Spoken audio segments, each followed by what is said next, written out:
that experience with working with Cole and the team and that specific, like the inevitable rollout, it changed, not necessarily, I mean, of course it changed stuff, but it also has become the foundation of what we're doing now.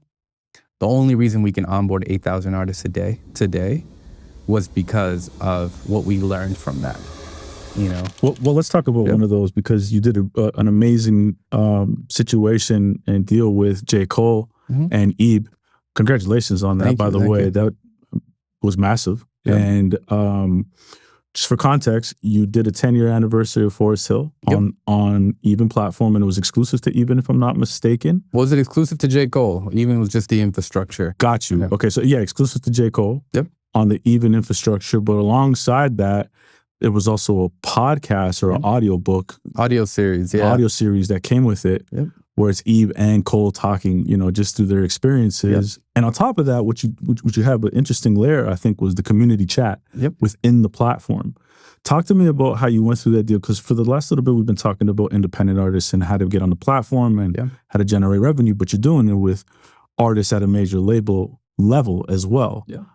Even though I think Cole's just distributed by UMG, if I'm not mistaken, but the partner is still Interscope UMG. Okay, So and that was a catalog release. So that was the 2014 Forest Hills Drive, and it included 8 additional tracks that weren't available on DSPs. Right. But it actually started off with the audio series. So the audio series, it was directed by Scott Laser, and then it was with Cole and Ebe.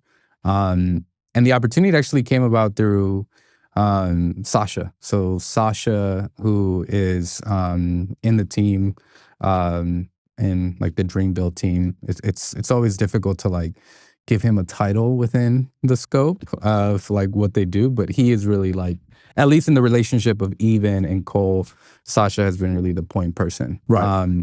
But I met Sasha earlier last year. It was crazy. Actually, I met Sasha years ago when I was a manager, indirectly. I sent him a cold email. And it was crazy. He did remember that when we connected earlier last year.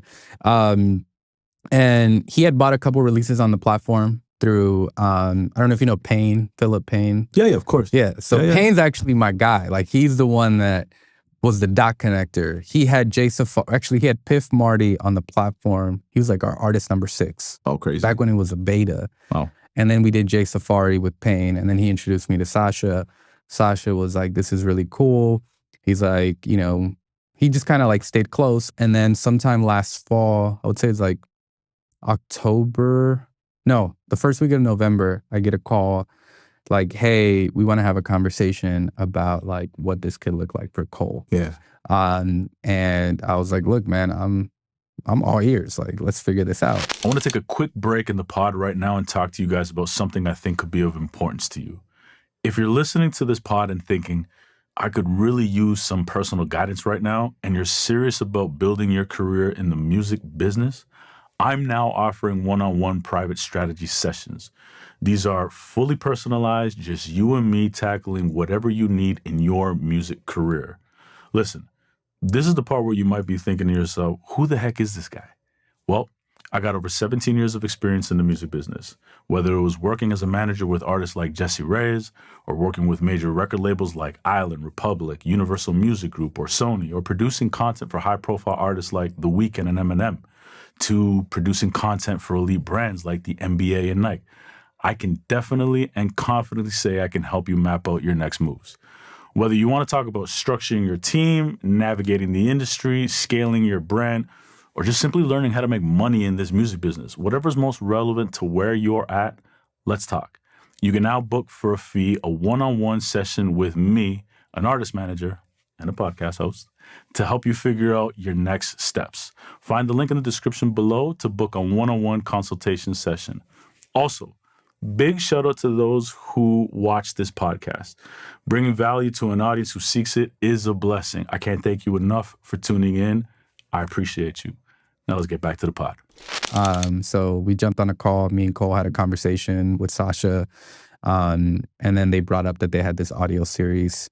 And I was like, look, I would love an opportunity to like have a shot at showing you what our infrastructure can do. And, you know, we put it in front of Eve and Cole and Scott, and they were into the idea of just like, I mean, you're talking about also one of the teams that has been operating at the highest level for years. But also, in my opinion, one of the best teams that has been able to maintain that relationship with their audience. You know, talking about like owning the relationship with your fans in a way that never feels like you're asking too much from the audience. I think Cole has probably done the best job at that in team. How come? What have you observed?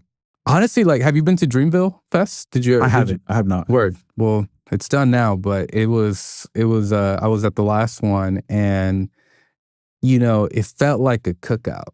Like, you're talking about over 100,000 people, and like, people are respectful. It was, there's no festival like it. I've been to every major festival, and I've never been to a festival like that. And a lot of that was tied to the audience, and it felt like I got a chance to meet that audience virtually when we did the audio series, where it was like the community chat. Yes. Like, we were interacting, we were doing surveys with these, you know, fans. And it's like, again, I've never really met a fan base like that and never seen a fan base like that. And a lot of that is tied to just like who Eve and Cole are as people. Yeah. And for context, I said Eve and Cole. Obviously, Cole is the artist. Cole, J. Cole, yeah. And then we're talking about Eve Ibrahim. He's manager, yeah.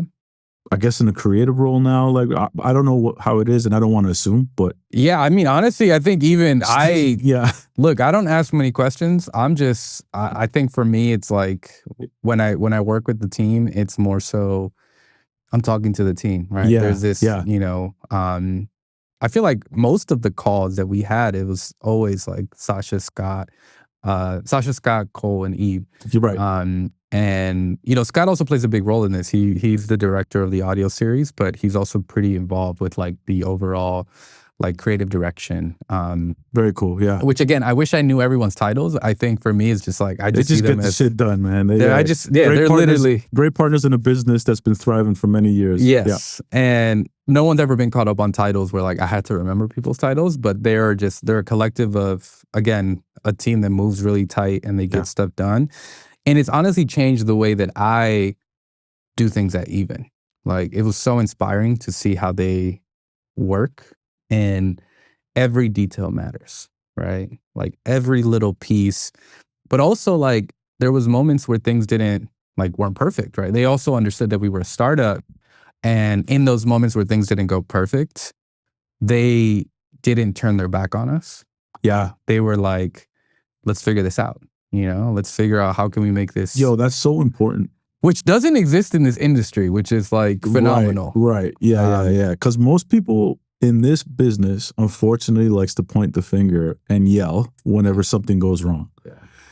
So when I'm hearing an artist at the highest fucking level and the team not doing that and being respectful of the relationships and having the right conversations, hey, like, yo, something messed up. How do we figure this out together? Yeah. No wonder why these guys have been at the top of the game for 15 plus years, right? I mean, respectful of your partners. Yeah, and I think a lot of it was just like they knew that we were a new platform, and they took a big chance, you know, using our infrastructure, and it of course changed a lot for us. It changed everything for us as a business. But, every step of the way, it was like, you know, everything always led with just trust. Everything was just like, I trust that you're going to figure this out. You know, every step of the way. So again, it changed the way that I run my business, the way that I talk to my staff, the way that, not that I ever treated my staff poorly, but it was more like the way that we do things. It's like leading with peace, I think, is so important. And again, like, this isn't stuff that they ever like told me that this is how they do things. It was just like based on my experience with your dealings with them. It was just like, oh man, like, I'm gonna take note of that. Yeah. Like, you know, I'm gonna learn from this because you've been doing it for so long. Right. There's a reason why I think that, you know, they've been operating at that level. But again, I think it's probably one of my highlights in my career in general, just like being a part of that. I remember the day we did the live stream for the Madison Square Garden show on the Inevitable. Yeah, talk to me about that. Yeah. So it started off with the audio series, then we did the digital album. Then we did the physical. We didn't sell the physical, but we have an integration with Shopify. So we integrated into their existing Shopify, and they sold the vinyls and CDs through the Inevitable. for the 10-year anniversary. And then we did one of the pre-sale codes was for the Madison Square Garden show was through Inevitable. And then for the fans who couldn't buy tickets to the show because it sold out right away, you could access the live stream directly through the platform. And what's crazy, the day we went to Madison Square Garden, I remember I was walking backstage and I walked up to Scott Laser, who's the director of the audio series, and he was like, man, this place is different, right? And I was like, you've been here before. I asked him, he was like, yeah, of course. He's like, what about you? I was like, this is my first time inside of Madison Square Garden. And he kind of looks at me, he's like, and you're doing the live stream? Yeah. Do we just trust this guy to do this whole thing? And, it was... Never been here? No, but honestly, it was like... It's like, you see the panic in his eyes? No. I'm joking. Honestly, it wasn't even that. I think Scott just kind of looked at me like, oh, okay, cool. This is going to be interesting. But I thought it was... I got there really early, so I saw them set up, and I realized how many people were involved in the production. And again, I had never really seen something at that close, especially at like a Madison Square Garden. And we were there to do the live stream. And by doing the live stream, we weren't producing the live stream. We were just the hosting infrastructure for the live stream. But it was like, again, that's probably one of my highlights. It's like my first time at Madison Square Garden was there to essentially, host the live stream. And whose idea was that to host the live stream? I think it was Cole, Eve, and Scott. And because you've never done that before, right? So we've done live streams at a smaller capacity, and on paper, and I remember through this time, they're like, Matt, can you guys take this on? And we're just like, I was like, well, hold on, let me talk to my co-founder. And the thing is, we've done live streams where like it's a virtual release party. Right. Or a performance, like an in-studio performance. On paper, the technical capabilities to host a live stream for a virtual release party in Madison Square Garden and our infrastructure is the same. Okay. Now, I think for most people, if you're not technical, you don't know that, right? You assume like has to be more power in this to do this. But the way that our infrastructure is set up, you can plug in to do that or do this. I was still nervous. I didn't even go into the audience the whole show. I was backstage looking at the screen. That there's no buffering issues, that there's none of that. We had and what's crazy about it is after we did the live stream, we did a check-in with AWS, Amazon, like they're the actual like back end. Yeah. Everyone's back end for the most part. And they were like, did you guys know that you guys didn't have to do this in 4K? And we're like, what do you mean? They're like, yeah, you could do this in 1080 and like no one would have cared. And we're like, we were doing this in like full HD, 4K live stream, and the amount of compliments of people that were like, wow, I've never seen a live stream like this. Because you were shooting in 4K. They were shooting in more than 4K, but like normally when you're doing a live stream to a concert, you don't show it in 4K. Oh, I didn't know that. And okay. Even like big studios will never do it in 4K because it's, the risk. There's a risk involved with it. But it also helped us show like how solidified our infrastructure was. Very cool. And again, but it goes back to like the same thing with La Russell. Like this was the 5th thing we did with them. So at this stage, we had already learned so much and made a little mistakes here and there, had little bugs here and there, that by the time we did the live stream, it was just kind of like, this is another thing, and we have the infrastructure ready for it. And in return, this is that experience with working with Cole and the team and that specific, like the inevitable rollout, it changed. Not necessarily, I mean, of course it changed stuff, but it also has become the foundation of what we're doing now. The only reason we can onboard 8,000 artists a day today was because of what we learned from that, Okay. The way that we found gaps in our infrastructure and found different opportunities that we then built on. And the moment you build them, they're built. And now what we're doing now, it was all based on like what we experienced with that. So tell me more about that, because not so much in the experience. Well, yeah, I guess that identifies to the major labels that you do have the infrastructure to build this out, right? So, doing this with Cole is a major win for Eve. Congratulations on that, by the way. That's incredible.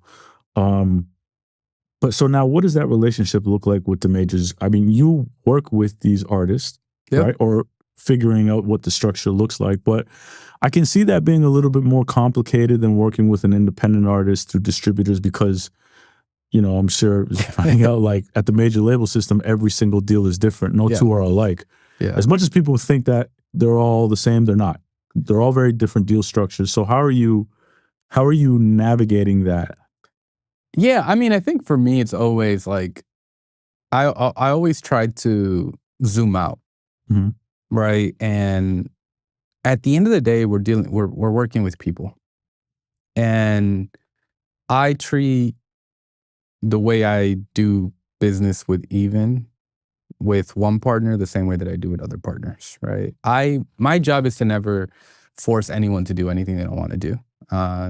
Because then like that's just not a good way to do business. And like, sure, you might get what you want one time, but then it just doesn't work long term. So there has to be interest from the party to do stuff.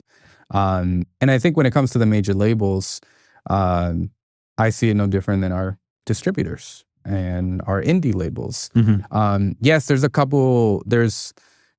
some like business layers, especially like if you're dealing with a publicly traded company. It's a little bit different than, of course, like an indie label. But at the core of it is just people. And making sure that they understand the product that we have, how we can serve them. Do we understand their business? You know, like when we're thinking about the major label business, they're not just thinking about selling music or uploading music to streaming platforms. They're thinking about, what are we giving to Target? What are we giving to the retailers? What are we, you know, there's so many pieces to the business where if even needs to be additive to that and we need to show our value. And ultimately that's what we do. When we show up, we have to show up prepared and know what it is that we're talking to them about. So much for me is always like tied to preparation. You know, especially when I go to do a meeting with someone, it's like, if I can't forecast 60% of the questions that they're going to ask me, then I'm not doing my job right. And making sure that we have those things in a row where like when Cole's team decided, hey, we want to do the digital album, for us to already have like a set list of things that we knew that Interscope was going to ask for